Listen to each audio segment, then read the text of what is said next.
একটি বর্গক্ষেত্রের প্রত্যেক বাহুর দৈর্ঘ্য 10% বৃদ্ধি পেলে ক্ষেত্রফল শতকরা কত বৃদ্ধি পাবে?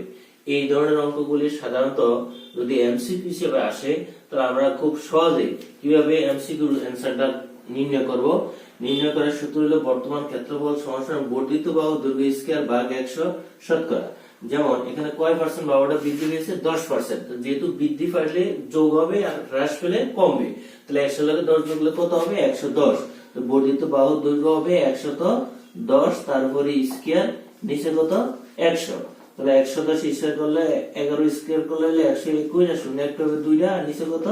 100, 200 কাটা, অর্থাৎ 121%।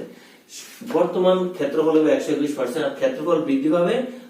আগের ক্ষেত্রফল ধরবে 100, তো 121 থেকে যদি আমরা 100 বিয়োগ দেই তাহলে আমাদের থাকে কত? 21। তাহলে বর্তমান ক্ষেত্রফল বৃদ্ধি পাবে 21%।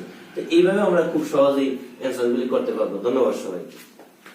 এবার বাহু দৈর্ঘ্য হ্রাস পায়, হ্রাস মানে কমে। যদি 10% হ্রাস পায় তাহলে ক্ষেত্রফল শতকরা কত হ্রাস পাবে?